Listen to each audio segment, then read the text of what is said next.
আজ আমরা চলে এসেছি রুটির তাওয়া তৈরি করার কারখানায়, যেখানে আমরা দেখব কিভাবে তৈরি করা হয় এই রুটির তাওয়া। তো এই তাওয়া তৈরি করার জন্য সবার প্রথমে আমরা চুলোর মধ্যে থাকা লোহার পাত্রে দিয়ে দেব পুরনো অ্যালুমিনিয়ামের জিনিস, যাকে আমরা গলে না যাওয়া পর্যন্ত আগুনের মধ্যে গরম করতে থাকবো।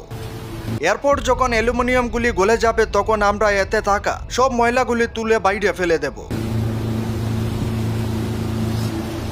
এরপর যখন ময়লা পরিষ্কার হয়ে যাবে তখন আমরা একটি লোহার হাতা দিয়ে গোলা অ্যালুমিনিয়ামগুলি নিয়ে তাওয়া তৈরি করার ডাইসে ঢেলে নেব। ডালা হয়ে গেলে আমরা ডাইসের মধ্যে একটু জল দিয়ে ডাইসটি খুলে নেব এবং এর ভিতরে থাকা তাওয়ার সিটটি বাইরে বের করে নেব।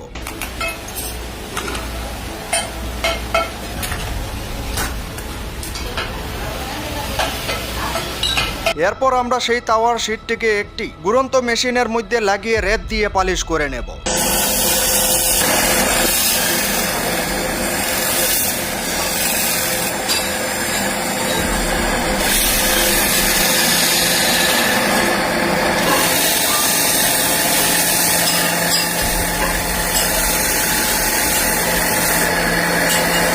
পালিশ হয়ে গেলে আমরা সেই শীটটিকে একটি মেশিনের মধ্যে লাগিয়ে এতে হ্যান্ডেল বসানোর জন্য দুটি করে ফুটো করে নেব।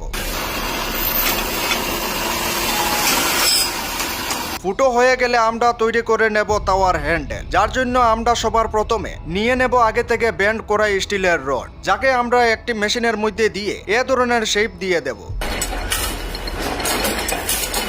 যার কাজ শেষ হয়ে গেলে আমরা এগুলিকে নিয়ে যাব আরেকটি মেশিনে, যেখানে এগুলিতে করা হবে নাট লাগানোর জন্য দুটি করে ফুটো। যার কাজ শেষ হয়ে গেলে আমরা এগুলিকে নিয়ে চলে আসব আরেকটি মেশিনে, যেখানে এগুলিতে লাগানো হবে দৌড়ার জন্য প্লাস্টিক, যার জন্য আমরা এর পিছন দিকটি একটি ডাইসের মধ্যে ভরে এটিকে মেশিনের নিচে দিয়ে এর মধ্যে গলানো প্লাস্টিক ঢেলে নেব। যার কাজ শেষ হয়ে গেলে আমরা অ্যালুমিনিয়ামের রিপিট দিয়ে তাওয়ার মধ্যে হ্যান্ডেল লাগিয়ে নেব। বেশ, তৈরি হয়ে গেল তাওয়া। তো এ ধরনের তাওয়া আপনাদের ঘরে রয়েছে কি কমেন্ট করে নিশ্চয়ই জানাবেন।